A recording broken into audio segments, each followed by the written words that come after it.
right. So we're going to have a pretty full day today. We're going to start. I'm just going to say a few words. We're going to do just a little bit of President's Note. Then we're going to have our presentation, our first presentation of the day, which I am uber excited about. Then we will have a break. We'll have a word from our sponsors. And then we will have our last session, which also uber excited about. And then we'll be done. So does anybody have a question I need to answer before I get started? So now that I've done that, I'd like to start off first by just saying thank you to all of you. Thank you for being here. And I know I've said that before, but I just want to say, y'all, you're here as we kind of battle a big storm. We'll just call it that. You've taken time out of your lives, out of your days, out of your work schedule to be here. And that really just warms my heart. And what I really, really, really want to do is if you all would, please, please, please join me. And I want you to do a silent clap. I always do this when I'm on Zoom, but could you give a silent round of applause to our NC RIA board who has made all of this? Kim, Jim, Leslie, I could not have done any of this without them. So can we all give them the silent? Look at there. I love it. And I want to say thank you to them because without them, this would be insane. It would be absolutely insane. And I have the pleasure to be able to work with each and every one of them. And I'm so excited for this year. Right. Now, we've hopefully gotten some good things, some good takeaways from the conference, yes? Then I want to talk about something that Joe spoke about, and that is, it doesn't do you any good if you just took some notes. What I really want you to do is sit down and figure out what are you going to implement? And I don't want you right now just to go in and say, oh yeah, this was a good idea. I want you to literally give it a moment. I'm going to give you just a second. Write it down because I know you already have pencil and paper. What are the 3 things that you are going to implement? How are you going to adjust? And how are you going to advance?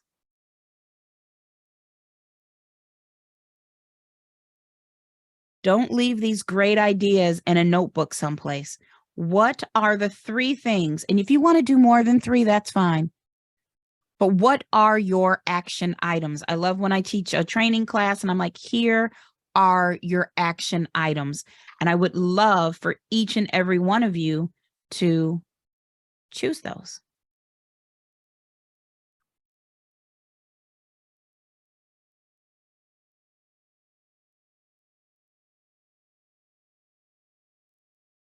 So some of you, I know you're thinking about it, but is there anybody who already had a list and would be willing to share what their action items are? I would say some of you all are shy, but that's a lie. Candace, I'll go. This is Dwayne. Hey, Dwayne. Hey, girl. One of the things that I have been doing before the conference was actually collecting past data on pass rates. So Andrew was so kind to go back 5 years for me and give me all the cumulative annual reports. And I was excited to hear Lynn say yesterday about we don't have to wait. We can go in now and see data constantly, and we can see, 60 days, we can see 72 days, I'm assuming. So that's kind of exciting to me to see where we are. I think it'll help education directors. It'll help us provide good information to our instructor staff to see how we can support or encourage them based on where they are. So hopefully it'll keep us from not seeing as many of these unfortunate situations where we're 40% or less. We'll see that everybody, I think it's also just an ego boost to know that, hey, today I'm doing pretty doggone well, as opposed to wandering, So I thought that was great. I'm excited about that. Oh, thank you. I love it. And I see, Cynthia, you have your hand up. Yeah, 3 things that I didn't know about. First of all, I'm like Dwayne. I love that measuring I'm sorry. I love the trend tracking. That is wonderful to be able to do that in real time. That'll also help folks who aren't directors to keep track of how they're performing too. WordWall, fell in love with that once I gave that a try.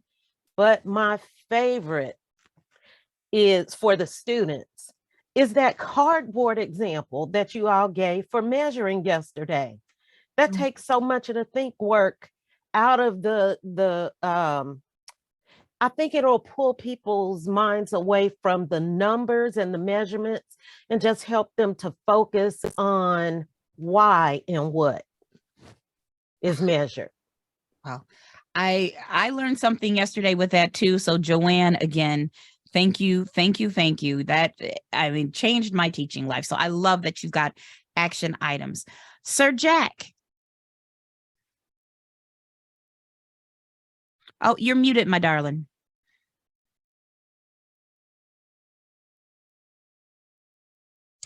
Okay, thank you. I got three things. One of them was when Joe Mann was talking, and basically she said, adjust the goals to match the cheese. That's my favorite paraphrase. My wife and I were talking about that today. You know, I have a business, this is it. She has a business, she's a writer, and we have a business, which is a major distributorship.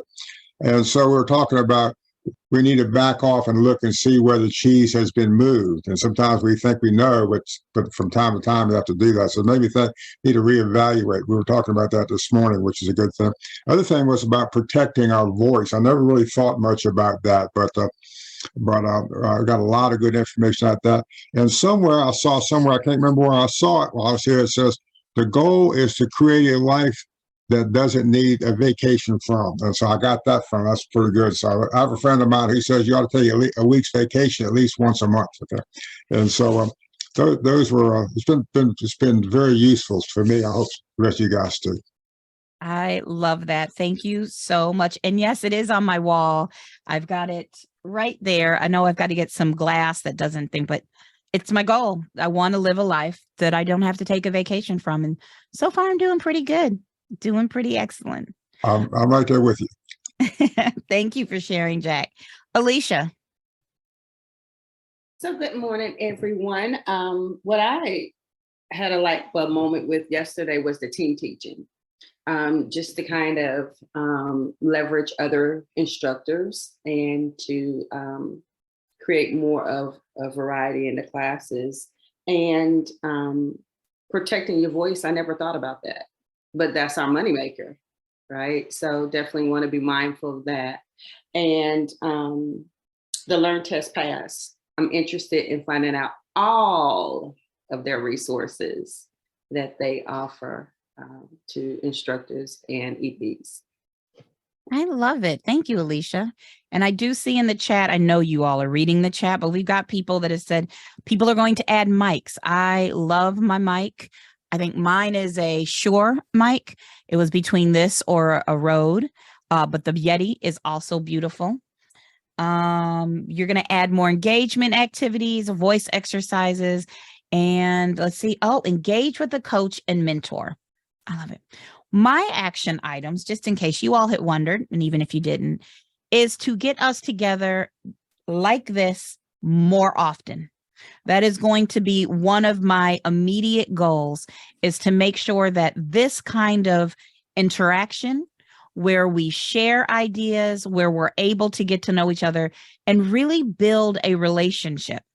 Because one thing I've noticed over the years as I talk to other instructors around the country, do you all realize what an amazing group of instructors we have here? And is it still true? Do we still have the most DREIs in the nation in one state? Yes. I mean, I have gotten other instructors that have said, look, I can't even get somebody to call me back about assistance. I don't know. I don't have anybody that's even willing to mentor me or talk to me about, you know, what the next step is or how do I grow? And so if you don't realize it, I love this group and I hope that you are going to grow to love this group even more. I don't want this just to be something that you pay $40 for. I would love for this to be something that you really you really, really, really value. And Lynn, we have some relatively new DREIs. In fact, I can't believe we didn't address the DREIs before. If you were a DREI, go ahead and wave your arms up in the air, shake them like you don't care. Woo-hoo-hoo-hoo. We are the DREIs. Yeah. And if you don't know much about the DREI, in fact, Lynn, would you like to say something just very quickly about the DREI? Sure. I don't mind doing that. DREI is a subset of RIA, and the DREI program still recognized, I think, as the highest designation you can get out there as an instructor. It is a process. How many of you have gone through GSI? Where are the GSI folks? I know Bruce has helped lead that. Some of you have gotten approved now to teach that. The GSI, which are the 3 one-day workshops that RIA created, were created because we had a lot of new people. Some of you are here, you know who you are, coming in to teach and wanted to get some basic background teaching stuff to move forward in the industry. Because the DREI program requires you to have fairly substantial experience. If you go to the RIA website, there is an application and it requires points. You have to acquire so many points for classes you've taught, things you've done in education. So it requires a little bit more experience. If you fill out the application, you then go through a 6-month mentoring program. We meet a couple of times a month. A couple of you are in that now. Beth, I know you are in the current program, mentorship program going on. We meet a couple of times a month with other DREIs around the country. It is a workshop, hands-on oriented. That's what we want people to experience, because in between the sessions, we're asking you, go out in your classrooms, apply this stuff, try it, come back, and let's talk about it. When you're all done with that, there's a test at the end of the 6 months, and then you have to submit a 50-minute uncut video of you teaching. Though at the last couple of DREI summits, due to Zoom teaching by a lot of folks, and some folks not having access to classrooms, we have allowed people to present live at the DREI summit in order to complete their designation. We did that in Kansas City last January. We'll be doing that again in Scottsdale/Phoenix this coming January, because that's where the DREI summit is. I encourage you, and like I said, you have some relatively new DREIs. I'm going to miss somebody. I'm going to regret doing this. Spencer Clifford, welcome. Kind of new to the club. Got his DREI. And who else is here? You guys have to speak up. I can't see everybody. Candace. Oh, well, yes, Bruce. You got yours, right? Yeah, that was that 2 years ago now, I think? It was a couple of years ago for Candace. A couple I of think years ago. But I mean, I'll take Tracy it. I'm very Frazier's happy. Tracy Frazier's not here. I think she's the other newest one from North Carolina. Frank Fields. Frank Fields got Frank his. Fields. Got his. So I encourage you to do it. And those of you that have been through it, those of you that are DREIs, I don't know, speak up, say Stormy something. Benfield. Stormy Benfield also got hers this year. Just in the That's last- I love it. Speak up, those of you that are DREIs. Why? I would why- just say that it's not a land. I would just say that having gone through it, I guess, well, I don't know, it's been not that many years. It is definitely a journey, not a destination. And I think everyone that, it is a acknowledgement that you are dedicated to being the best instructor that you can be. I think is probably the best way to, wouldn't y'all agree with that statement? It's not something you're ever done with if you're doing it right. Correct. That's correct. That's the I love one. it. That's the one caveat I would give you. If you join the program just to get the designation and then you sit back and do nothing, please don't even start the journey. No offense. It is a journey. And once you receive the designation, then you have a lot of responsibility when you take the platform to at least attempt to meet the mark, you know, to hit the DREI standard. And it is a high bar. I don't know that most of us make it every time, but you need to try. And I will say, in my personal experience, it is the reason I can do what I do today, and I do it as well as I do it. It was probably the most powerful training program I have ever taken advantage of. And I think it's a lot better these days with the mentor program and all the things that go on behind the scenes. So I encourage you to pursue it. I love it. I'd like to add to Kim and just say, you guys, RIA is attempting to be a member service for better instruction. And the DRI is almost like, I equate it to a PhD. And the GSI is more your master's degree. And now we have the GSL, which is the gold standard leader, which would allow you to teach the GSI gold standard instruction in any state that you would want to an association or to a group of real estate instructors.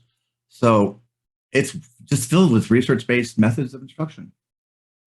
Yeah, it's one of the best things I've ever done. And I couldn't have asked for a better transition than what you all just said, because I do have a little bit of homework for you. I know I said you have your action items, but I want to add a fourth action item. And this is the honor system. But I'd love you to think back to your real estate teachers. I want you to think back to your real estate teachers, coaches, instructors, trainers, whatever you had. And if you can't think of somebody in real estate, I'll take any type of teacher, coach, real estate instructor, whatever, or instructor. And I would love for you to reach out to them and say thank you. Teacher to teacher.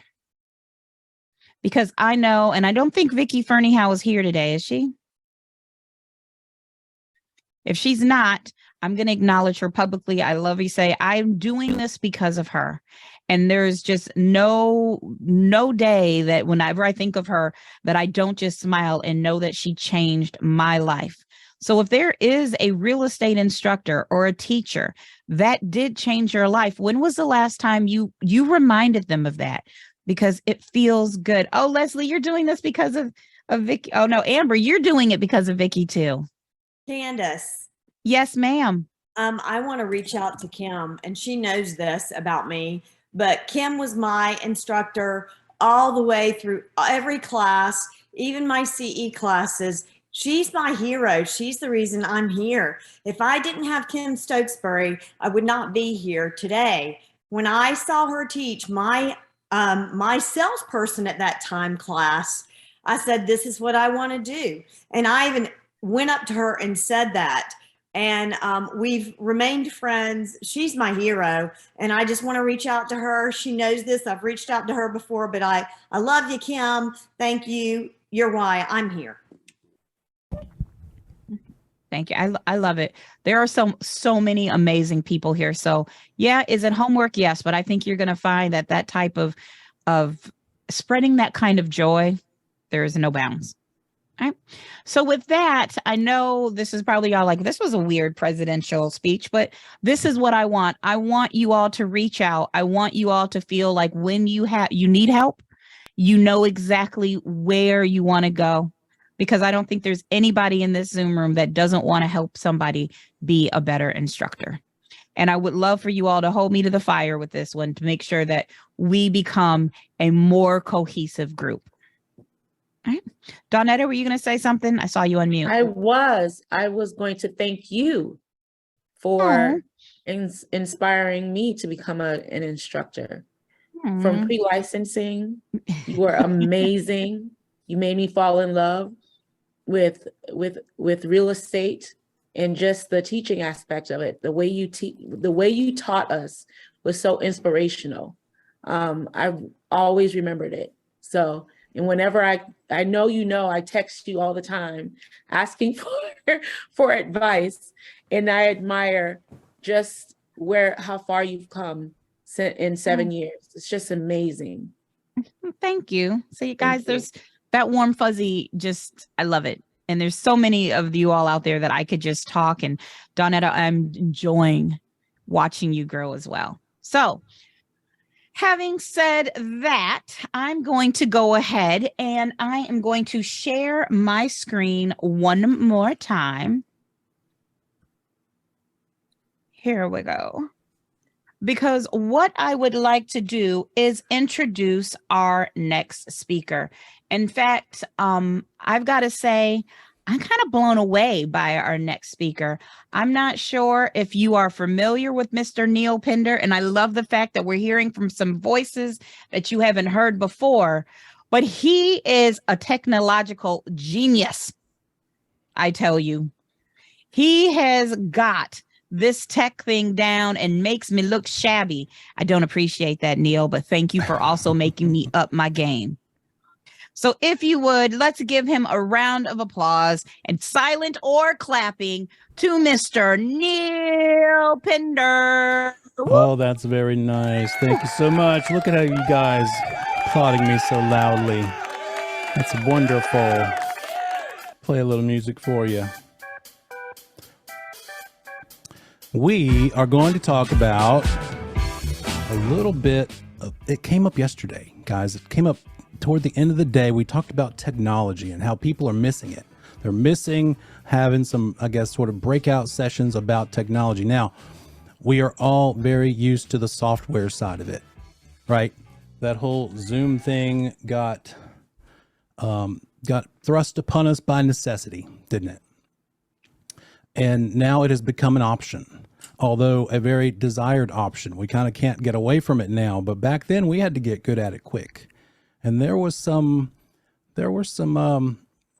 issues, let's just say, right? Let me go ahead and unshare that if you don't mind, Candace. And let me take over, because I'm going to do it a little differently today. How many of you have kids or grandkids who are into the video gaming? Who does the video games? You know, I should. I'm Generation X. I grew up with it. I was the OG. I had the Pong game. Who had the Pong game? Anybody have Pong? Oh, yeah. Well, now I remember back then playing Pac-Man and Donkey Kong, thinking if only they were just like the movies, if only this stuff looked just like the movies, and now they do. But I never play them at all. But there are lots who do, and they play them online. And why am I mentioning this? Because what is Zoom but streaming, right? We're not streaming to Facebook or Instagram or YouTube or anything like that, but we're streaming in our own little room. It requires it can benefit from the same skill set as what your kids and grandkids are already familiar with. So let me see, Candace, I'm still seeing your share. Sorry, I thought I was not That's okay. sharing my screen. No problem. That's the other magical part of this thing. It is always challenging, and you have to kind of think on the fly. I don't think Neil has co-host ability, so he may not be able to share. Can somebody throw Okay. Neil some co-host abilities, please? Give me 1 second while you're doing that. I'll be right back. This is what we love about Zoom, is it not? Raise your hand if you have been personally attacked by Zoom or some kind of technology while you are trying to teach. Every day. I feel like I'm in an episode of Mean Girls every day. We're back. Okay, perfect timing, guys. I You know, do think because having multiple computers and multiple screens helps minimize it. So if you are on Zoom and doing that, when it's from one computer with multiple screens, more issues than multiple computers, multiple screens. All right, go for it, Neil. Thank you. Thank you. In fact, that was perfect. That little glitch, because I forgot to turn on that overhead camera that you're looking at right now. And I wanted you to kind of see that view. Now that's sweet. So that's what is kind of happening in my world right now. Let me get this out of the way.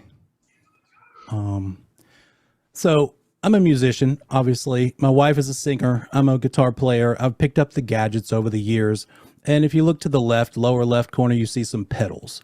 Aren't guitar players notorious for not only being infatuated with collecting gear in the form of guitars, but also those magical little pedals that make it sound so cool. It makes it sound like Jimi Hendrix, well, except for the playing ability, but at least the tone can sound like Jimi Hendrix or you name it. So wouldn't you know it, there is a pedal we can use for a certain aspect of our teaching. Tell me something.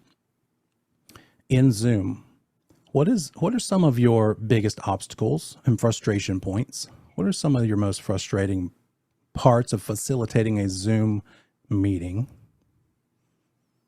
In the chat, let me know, please.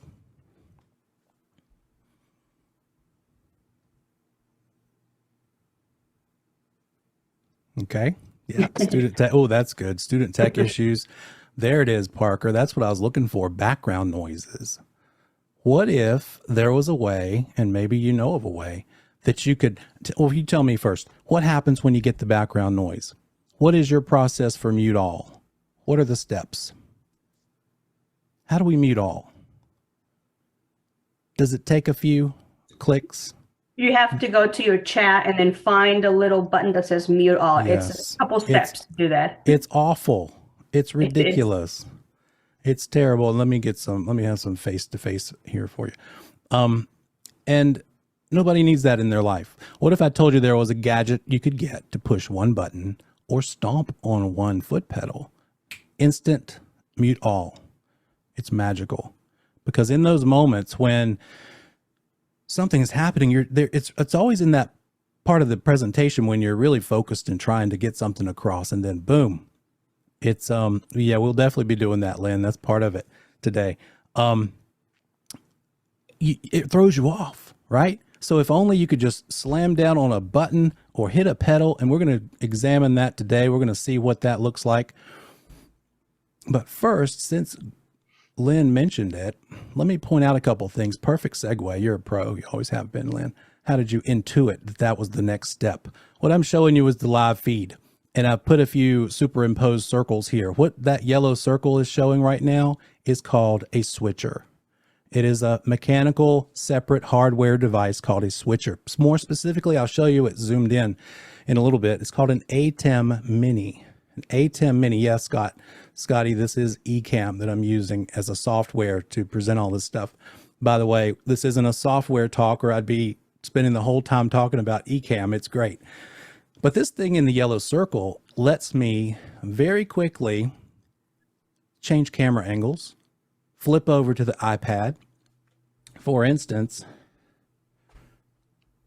if I want to talk about some math, and by the way, that was a lovely suggestion, great math presentation yesterday that that we got.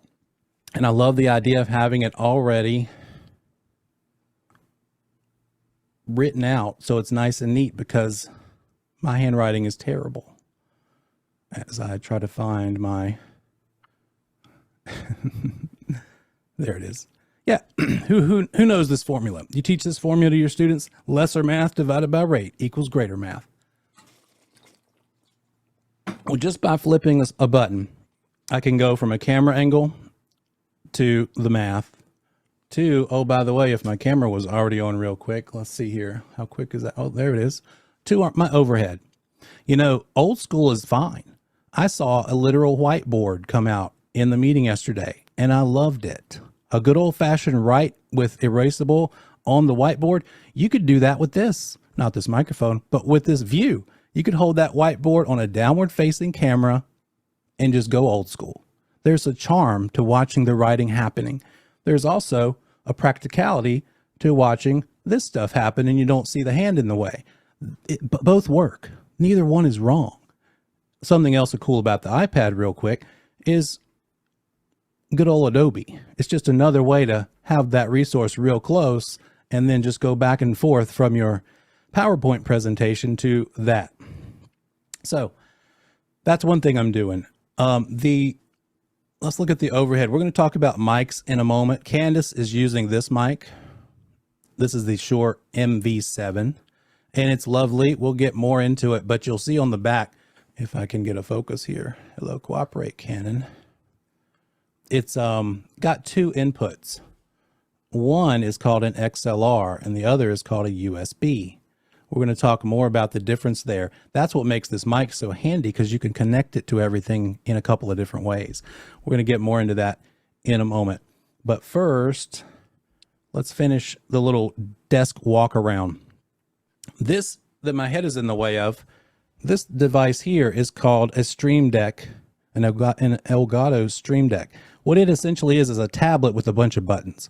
It's so that you can program any keyboard shortcut in any software you need to run to one single button push.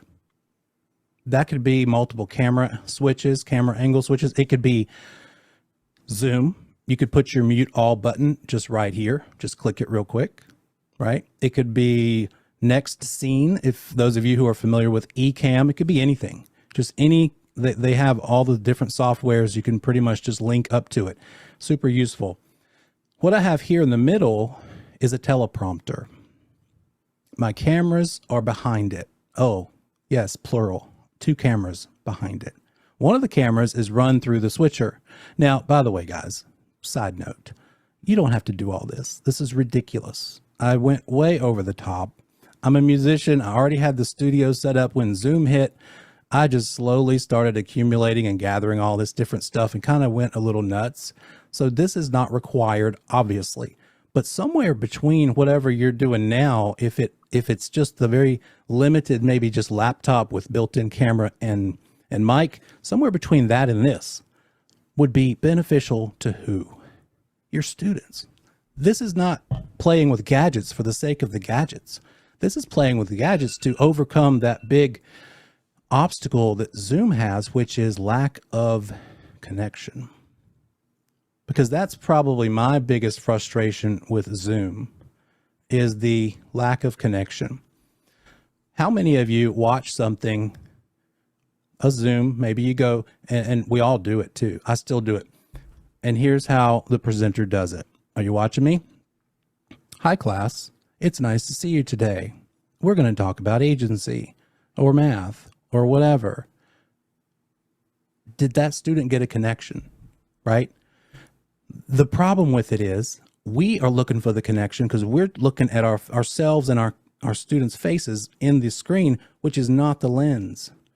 To give them the feeling of the connection, we have to look in that little black circle lens.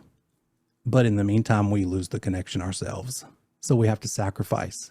Now, it is not possible to do that 100% of the time. Obviously, we've got all kinds of things going, especially with a setup like this. You're running, it's sort of like you're a video DJ when you have this kind of level of multiple devices.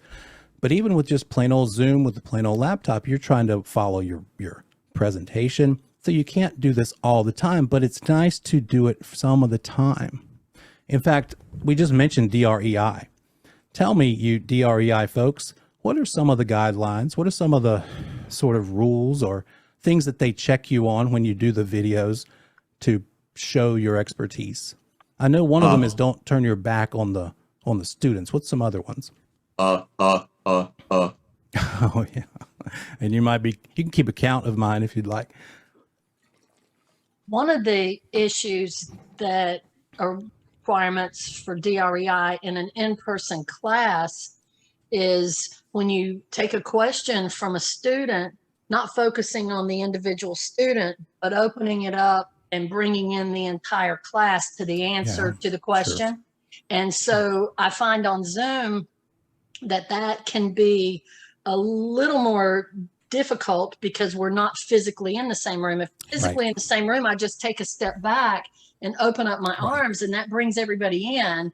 And I do the same thing even on Zoom. I just have to exaggerate it. Okay, guys, sure. I might even say, wow, what a fascinating question. What do y'all think? And do extra things orally and physically to bring them all in. For sure. That connection is so challenging because we have to stay muted. You know what I miss? I heard it, I guess, yesterday as well as earlier in the week. What do I miss the most about live in person versus Zoom? The noises. I miss the little crinkling of plastic gum wrappers. I miss the little breathing and the sneezing. I miss the whispering. I miss the shuffling of paper, right? And we just don't get that. We can't have that 100% of the time, obviously, because we have no control over the potential distractions, hence things like a mute button. But, you know, that's part of the challenge. What else do we have here? The teleprompter. By the way, why a teleprompter? We're in Zoom. We're teaching stuff we already know. Why do we need to read it? We don't. I'm not using a teleprompter in that way. I'm using the teleprompter because I can put the Zoom screen or my presentation screen on this little video screen and still maintain that eye contact while following along. Right? Genius. We're going to see an example of this by a guy on YouTube. His name is Meet Kevin. I'll show you the screen cap of his stuff, but I got to keep marching on here. Lighting. We'll get more into lights, but it's better to have, in fact, if you're trying to think, what should I spend my money on first? The lighting. Make sure your lighting is on point first. Don't worry about your camera yet. Get the lighting right, then branch out, then do audio, by the way, then do a camera. In the order of upgrades, the lighting is going to help more than a great camera. A great camera is great, but the lighting is cheap and super effective. And what I've got going on here are two things that both of them are unnecessary. I'm just kind of being redundant. But one of them is a makeup ring light. You'll see YouTube makeup videos and they classically use the ring light for nice even distribution. But a lot of podcasters, a lot of YouTubers use the ring light. The thing behind it with the grid is their classic soft box. And these lights, when they're shining on your face, they're sort of your main type of light. They are what's called a key light. Anybody with a photography background, if you want to learn more about this sort of thing, look up YouTube videos by photographers and how to light things properly. That is how you get this right. As far as managing a stream, look up how you do streaming from kids who run a stream channel on YouTube. And I see the word green screen. Oh no, the green monster. I mean, the green screen. The key to the green screen is what? Lighting. People don't light it properly. You've got to have depth in the room in order to properly light a green screen. You cannot be backed up to the wall like a crime photo, like the, what you call it, you got arrested, mugshot photo. You can't be back to the wall. There's no room for the shadows to go away. And we're going to look at some diagrams of that. What else do I have here? This monitor in the upper left is one dedicated just to this streamer, this streaming device. I'm sorry, this switcher. This switcher talks to that monitor and I see what I'm about to show you and I see what I am showing you and multiple camera angles. This microphone I'm using right here is the Shure SM7B. You'll see it in lots of the major podcast videos. Podcasters use it quite a bit. The device over here, to my right is the mixer that I'm running all the audio through. So I plug this mic straight into it. It has some built-in sound effects. I can also load some additional sound effects. Sometimes I'll play out to a break with this little built-in song. But if I wanted to put my own song in there, I could do that too. And it's got some other fun stuff. Something else I kind of like is to shake it up a little bit and make it sound like there's a ransom going on. Or maybe the opposite and see if Alvin and the Chipmunks came to visit. You could imagine maybe an agency discussion and I'm the buyer. And I'm the seller, the big bad seller. And I'm just trying to buy your house. Hey, give me all your money. How about that? Now, can I take it off? Okay, there we go. Did you want to hear the chipmunk voice the whole time? That's called a Rodecaster Pro 2. And it's got multiple faders on it. It's got all kinds of manipulation you can do. And it was built with podcasters in mind. There is a first edition, the Rodecaster Pro. I've been told, I've heard on the videos I watched, vastly different. So pony up the extra couple $100 and get this one versus that one, and you'll be glad. I keep my iPad right here on a stand. You can kind of see what I've got is like this monster, ridiculous desk mount tree, right? I've got a camera mounted to it. I've got the iPad and the Rodecaster mounted. All of that stuff would just eat up the surface of the desk. We're going to talk about the low tech hardware in a little bit too. Real quick, MacBook, which by the way, guys, I'm a big proponent of redundancy. I like having a MacBook, a laptop, and a desktop. I have a Mac Studio I just got, And I'm really glad because 2 days ago, this guy died. The battery conked out, and that was terrible timing, but I was able to get I was going to use both of them together, and I usually do. So I'm going to have to send it in for surgery, but everything is being run off of this studio. Thank goodness I had them both, right? I do use them both when they are both living. What I have mounted to the wall in front of me is a 65-inch Samsung TV. And if you can kind of see, maybe I got it mounted on one of those elevator lifts that you put in a piece of furniture to the wall so that if I exercise my standing desk option, I can lift the TV too. So I bolted that thing to the wall and stuck the TV on there. So it's pretty useful, man. And it's great resolution. I never really thought a big TV would be a decent computer monitor. I have a little alarm set intentionally, so I make sure I'm on the right track here. By the way, what I've got on the left is a 31-inch monitor and a 27 on the right. I've just picked them up over the years. There's my studio. And this camera, we talked about the overhead camera. So let's go to the presentation. Let me share with you what's happening here. Candace did a great job naming this topic. Technology isn't just software. But if I had to give it a second name, like a subheading, I would call it Seek to Engage.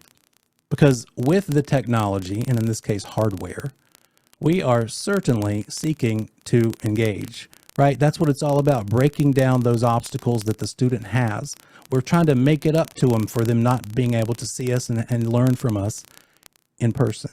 That's what all of this is about. At least that's what I tell myself when I click the buy button on Amazon one more time. So what do we have here? I showed you the monitors. Our objective today is to discover how to use what I call peripheral gadgetry to improve the student experience. So let's start with the cameras. What kind? There's 3 kinds. There's lots of kinds, but I'm going with 3. The least expensive and the easiest to get plug and play is the webcam. Logitech makes a good one. They're pretty well known in terms of quality. And I see a note about static. Anybody else getting static from me while I'm talking? Yeah, is it bad? Okay, hang on a second. Give me 10 seconds. I'm auditory. It's tolerable, but it is there. Now it's better. Is it better? Really? No, it's back again when you talk. Until you speak, it's better. Okay. But it's not too bad. Keep going. All Neil. right, tell me if okay. it gets unbearable. I'll reboot. That'll take like 10 seconds if we have to. And it So just here's the started, webcam. Neil. It's not been there the whole time. Okay, thank you. Please let me know. If it gets worse, we'll fix it. Now, the one on the left here is your classic webcam. Logitech makes it. The one next to it is what I'm using right now. And let me see. 1 second here. There it is. You can see the perspective changed on my camera. Oh. That is what's called a Insta360 Link. And it's pretty cool because it's got 6 presets that you can use, and see if it's going to operate for me. Oop, there we go. There's my zoomed in version. There's my zoomed out version. I've got it looking over at the side wall. I'll show you in a moment because I've got a little backdrop set up over there. So that's what this is. In the middle, that's probably the more expensive webcam you'll find at $300. The one on the far left is probably going to be maybe 70 or 80 bucks. So you certainly don't have to spend a lot to get better than whatever's built into your laptop. They're inexpensive. They're easy to use. They're USB connection, plug and play, but they're typically not the greatest flexibility in terms of image quality. They might be decent quality, but you can't do much with it. It's just whatever you get is what you get. The other thing in the list that has really gotten popular, DSLRs here at the bottom used to be what the major YouTubers and podcasters were using, but the problem with them is they have a built-in 29-minute shutoff because they get too hot. And that's still there. And it's some government regulation nonsense. It's not even technologically required.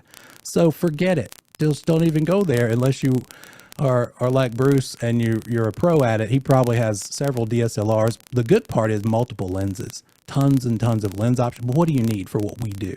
You don't need Mia? that much. Yeah, go ahead. In the chat, somebody's asked you to reset your mic. Yep, we'll do. Give me 10 Sorry. seconds. No problem.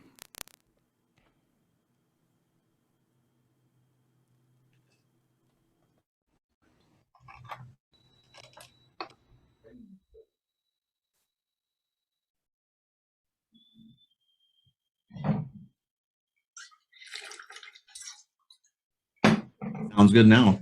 Hearing great. Whatever mic that was that picked up the sound of that slurp, that sounded great. You like this Ditto. slurp? I didn't think I needed to mute the slurp. You're not Sorry staticky about now. that. Whatever you're doing, it's How fine. about, is it staticky now? No, it's fine. Much better. That's the other part. Some of this stuff goes buggy and it's ticking me off. This Rodecaster has great reviews, but a couple of people have had that bit of an issue from time to time. See, it Now- just kicked back on. It was off. You were weird, but it sounded like maybe you were on an internal mic. Now you're back on the Yeah. Rodecaster. Right. Is it sounding okay though? It sounds good. Okay. Let me know and I'll just turn it off for the rest of the time. So this middle one is a mirrorless camera, and they are a little more dependable than the DSLR in that they don't have the shut off. They're great quality. The price point, you could get into a used one for $400 or $500. A Panasonic. Was that me? Was that me or someone? Nope, nope, I got it. I took care of Oh it. my gosh, that scared me. I didn't know what to do about that problem if it was on my end. I was going to say somebody's on dial-up. Yeah, well. So mirrorless is what I would say is the way to go. If you're ready to get out of a webcam, go mirrorless. What I have and what I'm showing here and what I'm using right now is a Sony ZV-E10. Sony ZV-E10. They run about $800. That includes the lens. If you already have a Sony lens to use, $700. No time to shut off. Smaller. They're smaller. They have probably a few less lens options, but they're growing all the time because they're super popular. They're easy to hold with one hand, and they have the flip out screen. You can't see that here, but they do, which makes it super useful. They probably don't have a manual viewfinder, but nobody ever does this anyway. Everybody kind of uses the regular viewfinder. I mean, the digital one. All right. Let's get back on track. There we go. Now, questions about cameras. Anybody have something? We've got a good bit more to cover, so let's maybe wait till the end for questions. Audio. Good audio and okay video is greater than poor audio and great video. Get your audio right, because it's no fun to listen to staticky audio. What just happened? So get that part right. Now, a couple of options. A standalone mic, like I have here. There are connections that you need to consider. A USB connection, you can see there on the lower right of this device, plugs straight into the computer. A few less audio adjustments able. You can't make quite as many adjustments. Here are some common ones. Here's Candace's MV7 in a nice, fancy, upgraded custom white color. And there's a classic Blue Yeti microphone many of you probably have. Both are good examples of USB, plugs straight in. Plug and play. The other kind that tends to be more mics to pick from because they've been around forever is the XLR connection. Conan O'Brien uses what I'm using right now. He's got the Shure SM7B. There's a Rode. I've got one of those. There's a classic 58, that handheld microphone. All of those require running through another device. To get it into your computer, you can't just plug straight in. You have to run it through either an audio interface or a mixer. I was just catching the question. I'll bet Bruce could answer that question just to delegate as the photographer. So standalone mics, another option for simplicity and also expense might be, first, if you're getting from a laptop built-in mic, just go with a boom mic attached to your camera. If you get that separate camera, get the mic that goes on top of it. And what that thing is on the left is what's called a hot shoe. Peripherals, microphones, lights, flash can plug into that thing and ride on the top of the camera.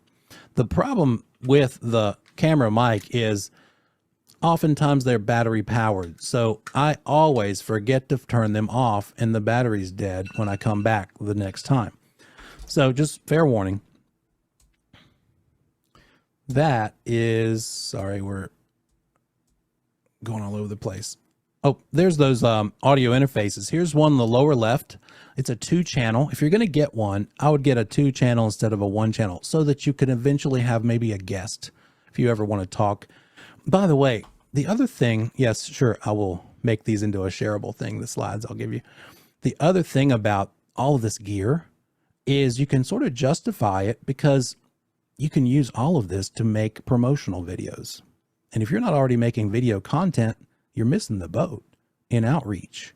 So all of this stuff serves dual duties, and maybe even start a podcast with a fellow teacher, fellow realtor, and both you need to plug 2 microphones in it, or a mic and a guitar if that's your thing musically. What you're plugging in are these XLR connections that I'm showing you here in the upper left. And then the Rodecaster Pro is the thing there on the right. A lesser expensive version is the Yamaha, the lower right. It will let you plug in a couple of different things. It's actually 6 channels.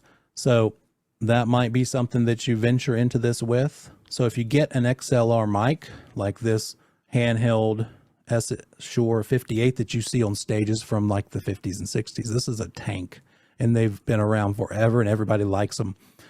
You can't destroy them. You get, or Candace's, something like this, you run it through that Yamaha and you're good. Your sound is instantly way better. Really? By $180? Yeah, for that Yamaha. I was surprised too. I just found that last week. Somebody else was asking me about stuff. Okay, lighting real quick. Boy, this snooze is killing me. Okay, I'm gonna get rid of it. Here's the good and the bad, right? Here's how not to do it. And you've all seen examples of bad lighting in every Zoom class, I'm sure. So what are some techniques? Bruce can probably back me up on this. The classic 3-point lighting technique for our purposes, right? You light the front, you light the back, you have a fill light off to the side. So for me, I've got a key light over here, I've got a fill light over here, and I've got actually a hair light. Okay, pause for jokes. Yes, you see the shine right there? It's because of that hair light. And I don't have it to show off my hairdo. I have it because the intention is to create sort of an outline on your shirt and on your head, kind of helps separate you from the background.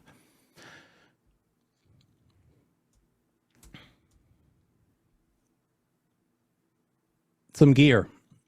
What I have back there, do you see what I've got? It might be tough because I've got a lot of light washing it out, but I've got some kind of purpley pink. I've got blue and another pink on the right. It's this exact set of 3 LEDs.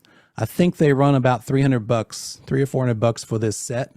And they're any color you could imagine. You just dial it to whatever color. You can also operate it off of your phone through an app, but it's great. I mean, I shine them on the wall. I could also use them on myself if I wanted to. You could even probably soften them up with a box. They're cool. They're nice and cooler. They're very versatile. They're easy to use. They're plug and play. Here's some other examples of key lights, a pair of them on the left in that grid box and the ring light there that we talked about already. And then, oh, the dreaded green screen. Let's get this over with. Okay, the lady on the left is standing too close to the wall. She's casting a shadow on the screen. That's why when she implements the key of the green screen, the shadow shows through. That's what's happening here. She needs to stand, Bruce, what, 3 or 4 feet? If you have the room, light that green screen behind her and then a separate light on her differently. So here's how that would look. On the right, gentleman's standing out front. He's got some space. He's got a pair of lights shining on the screen, and then he's got lights shining on himself. You can see the overhead view there. And then let me get my iPad out of the way. Here's a 2-light version. You don't need to buy 4 if you have the space. See the one on the right? They are positioned so far out to the side that the shadows are going to become out of frame when you edit just the part that you need to edit, right? Or show in the case of Zoom. By the way, the reason your Zoom virtual background looks the way it does could be fixed if you used a proper green screen and lit it properly. Here's my favorite topic. It's a little lower tech, but it's all about staging. Oh my gosh. How did we forget what staging is when we became instructors? How about let's stage ourselves, stage our environments behind us, what we're making our poor students look at. We need to give them something interesting to look at. It holds their interest. It also gives you a chance to kind of show your personality, like Bruce's Batman sign. Perfect example, right? But first, let's talk about this guy. He's guilty of all of these things. Have you heard of up the nose, chinny chin chin, bald spot? Let's take a look. Here's up the nose. This guy has the camera too low. We're seeing all the particles up in, and this guy, he's not aware of the fact that he's sitting a little too far back. His wisdom is showing, wisdom equals double chins. So let's maybe be a little more careful about camera placement. Let's lift that camera up, get it to eye level. What about the next one? I edited this one too long. A little too up, too high, looking down, a little too much. We need to lower the camera a little bit, get it a little more on eye level. Call that the bald spot. There's the one where we're a little too far away. Oh, I can't hear you. What did you say? Just too far back. Let's get it a little more up close and personal. And my favorite is the witness protection. They sit in front of a window, they sit in front of a light, and you just can't quite make out the features. We have to get on the students for that all the time, don't we? Here's what I call ghost in the room, our classic Zoom virtual background. If you don't do Zoom backgrounds right with the proper green screen, that ghost is going to show up, and it's a little distracting. It's just kind of breaks the flow, I think. Here's a moderately decent job. The other thing is, look how close my head is to the top of the screen. A lot of people position the camera so the top of their head is where my nose is here. We don't want that much room. We want to have ourselves closer to the top. So let's move on down the line here. Some examples of how not to do it. By the way, I see this a lot. You have a gorgeous piece of art or a logo or a business identity, and then you sit in front of it. How about we shift to the side, right? How about we use the rule of thirds, Bruce? Tell them about the rule of thirds. It's better to compose the frame if the person is off to one side or the other a little bit. That's why that Batman light of mine is right. Yeah. I know. You know it. The average person, not a superhero like you, would have put that Batman logo dead center on the wall, and all we'd see is a yellow halo, which we already see because obviously. But put your stuff on the sides. Don't put anything right behind. See what's behind me? Blank blue curtain. What I have on the sides besides my jazz hands here is a background and some guitars here, right? The stuff I want to show off is to the sides. That rule of thirds you can see there on the right. Here's some inspiration. Here's how to do it. Here's some good backdrops straight out of YouTube. One of my main favorite guys. He talks about all this tech we're talking about now. Go check him out, Tom Buck. I'll make like a kickback. I'm just kidding. No, he's great. Look at how well it's lit. He's got great reviews. He's a teacher, like a teacher of high school. He uses puns like ad nauseum, but he does a great job. It's amazing. And the quality is crazy. Here's his other angle. Within the same video, he's got a second camera and a second backdrop angle. Here's classic Casey Neistat. Anybody heard of Casey Neistat? Here is sort of the exception to the rule. I've been talking about nice and neat and clean backdrops, but this is what I sort of modeled my disaster after. Casey's studio space is sort of like its own character in his videos. It's just him. You see that room and you know that's Casey. So there's nothing wrong with being non-tidy. It's just about claiming what is yours. Marshall does a great job. He talks about Ecamm, and he's got that great orange and blue shading light there in the back. That's sort of his classic signature.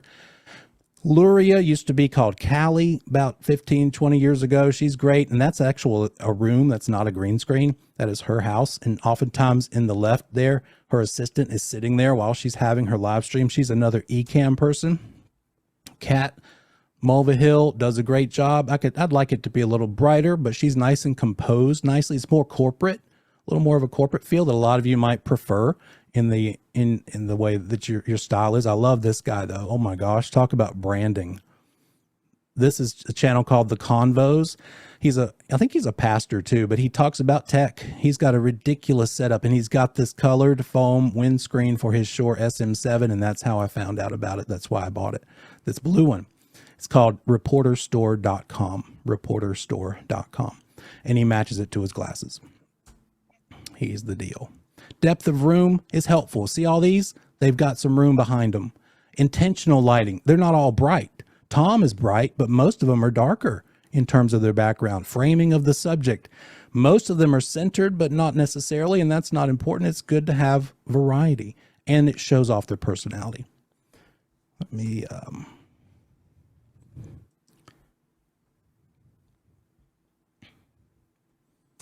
sorry, my Prezi is a little crazy, and I don't have it set right so as to go straight back to the home. So forgive the, what do you call it? The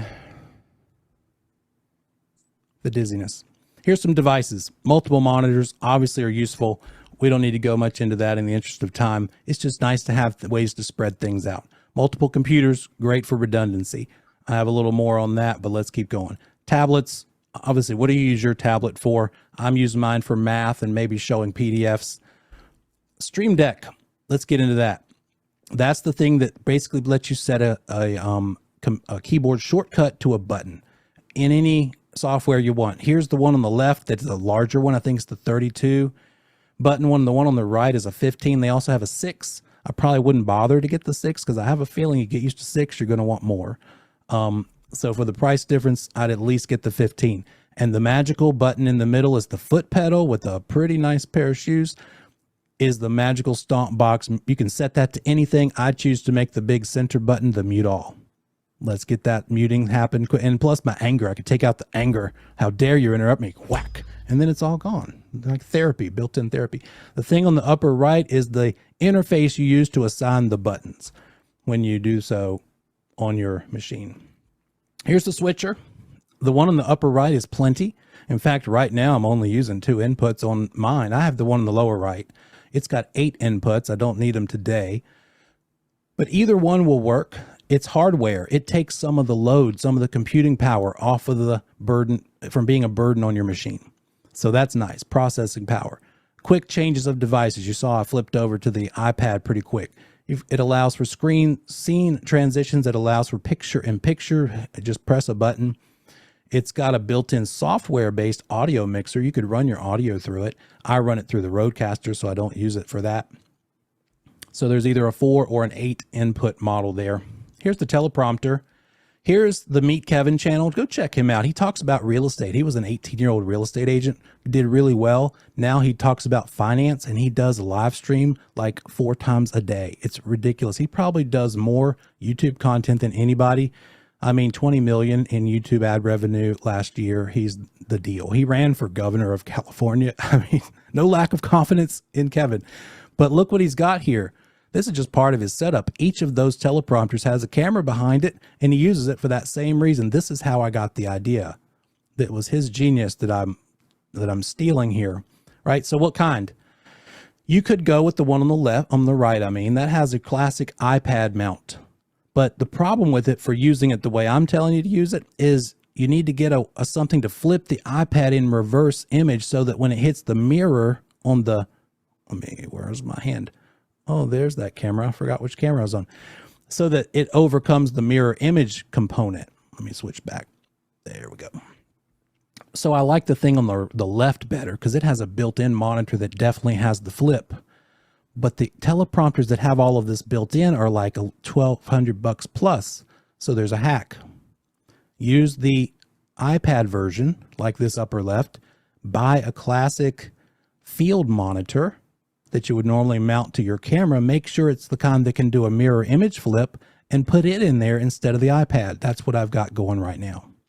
I'm using the field monitor and the iPad teleprompter. And it's like $400 total. I'm out the door instead of $1,500, which now, to be fair, I'm using a 7-inch field monitor. I really would like a 10 or 11-inch diagonal one because it's hard to read it, but I just wanted to prove the case and make sure it would work before I invested the extra money, like work for my needs. So all of this is gadgetry, but it's not for the sake of the gadgetry. Instructor convenience means better student experience, faster switching. I hate the Zoom share because it takes so long. Those extra 3 or 4 seconds is like, ugh, no thanks. Okay, forgive me as I don't know how to use Prezi again. And then finally, low tech. You know what? All this stuff is great, but if you have 45 things sitting on the top of your desk, you have no room for a book. So it's nice to mount them to the edges and bolt things in so you don't have to worry about them falling over. Can you imagine the domino effect if you had 45 monitors falling over at once? On the left is a dual monitor, bolt into the desk or clamp on. I've got mine, I've got both. I've got a couple of them bolted, a couple of them clamped. Now, that problem with the eye level we saw on the camera angle, this lower middle, elevate that laptop if that's what you're still going to use, either a laptop camera or a webcam attached to it that rides the top. Get all of that lifted up so that you're at eye level, nice and level, nice and even. Upper middle is a good old Joby tripod that you might want to use in your early days when you first get a new external camera. And there's a bigger tripod next to it. And there's, of course, a boom arm like Candace, I think, has mounted her MV7 too. And I have that as well. Here's some ridiculous looking desk mounts. I have both of these, one on the right, one on the left.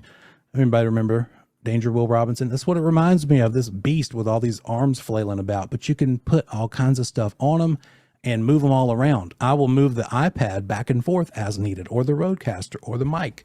I've got another mic right here if I needed. I was going to show you the difference between mic quality if I'd had time. That's funny, have time. So desk mounts. And then the low tech, I get as much enjoyment out of this stuff as the other stuff. I'm that big of a dork. This upper left thing is life-changing. How about a switchable plug-in that you mount to your desk so you don't have to bend over behind the furniture to plug something in? And then anytime you have a GoPro or a extra light, lower or off to the left here, that clamp. It's a pipe clamp. It can attach to just about anything. I'm using my monitor on the teleprompter using that clamp. That's how that's attached. And then you can kind of see some other case uses of it in the middle. And then what is that thing on the right? Bruce knows. It's a shutter button. I got so tired of having to stand up, reach my arm out, hit the focus button, and hold my face where it's going to land, and somehow get it meet. And so I'm like, there's got to be a thing for that. And so I have a shutter button. It's hardwired. It's $8. It's plugged into the camera. I can hit the button right here, and it focuses me every time I start. Super easy. It's the little things, isn't it?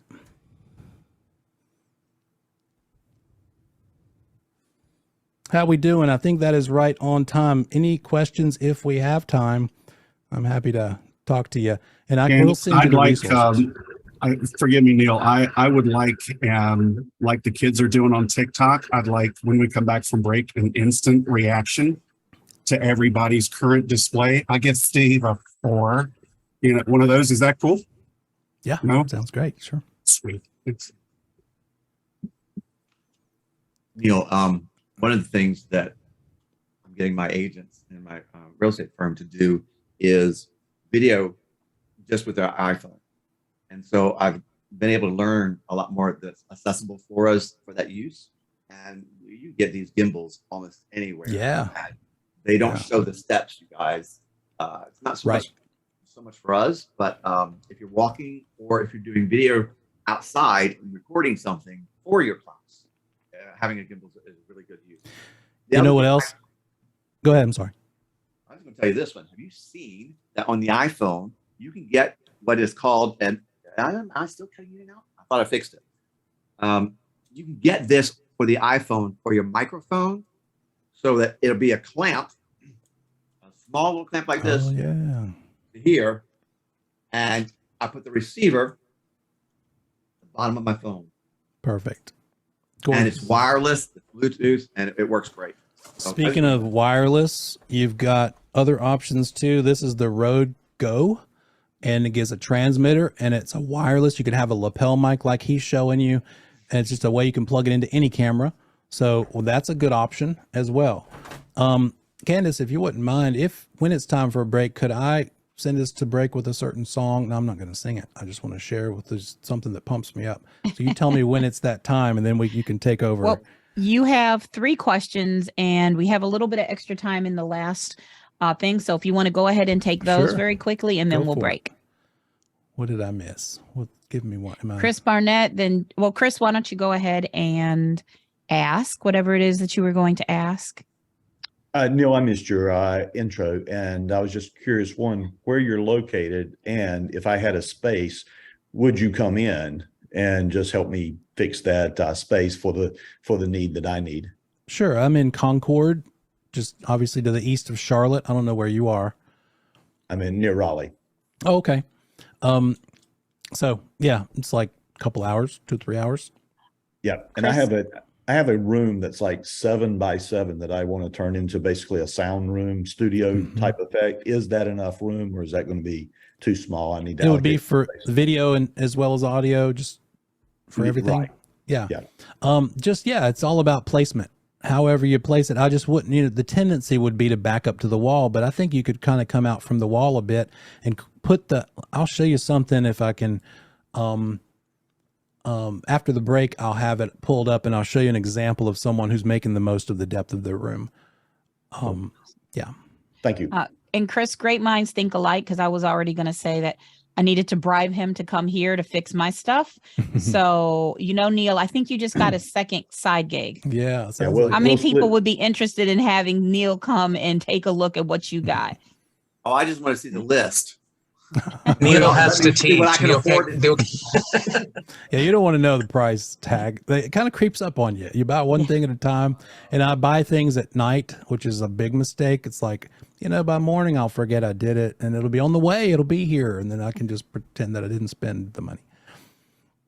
Jim, I think you have the next question. Yeah, thank you so much, Candace. Neil, that was awesome. That was incredible. Thank you. I'm not sure how. I'm going to try to frame this question in the proper way, because my question. So for those of us who are non-techies who really aren't interested in this, I don't mean not interested, but not to that level, right? It's very interesting, but fair. Where is the diminishing return? Like how much actually needs to be done to improve the student experience and the instruction quality? And at what point is it becoming about yourself? If you're not podcasting, if you're not doing any of that, what's the kind of the... I say it depends on where you're starting. But if you're starting from a plain laptop, built-in mic, built-in speaker, or mic or a camera, I'd say get your audio better and get your lighting better. And I'd say an external camera wouldn't hurt. You could be all in for those various things, $700-800, and then that'll ride you out just fine. You could also do it for less and only one of those components. So it depends. It depends on the situation. Obviously, you certainly don't need to spend thousands of dollars. Part of this too was I knew this was coming up, and some of the stuff I bought as an excuse, I bought it to talk to you about it. But I also do videos. I also do live streams of playing music, and it is a multi-use for me. Yeah. I'd say get that lighting and sound first, and that camera last. He talked to the write-off people, and they told him it was okay. That's right. And one more question, Bernard. Yeah, my question is as a beginner, I felt like a kindergartner in a PhD class. And I know it was something that was mentioned yesterday about when you used to do, I guess, the tech displays when you used to meet in person and you do 5 or 6 or 7 things. And so the thought was maybe we just do 1 or 2.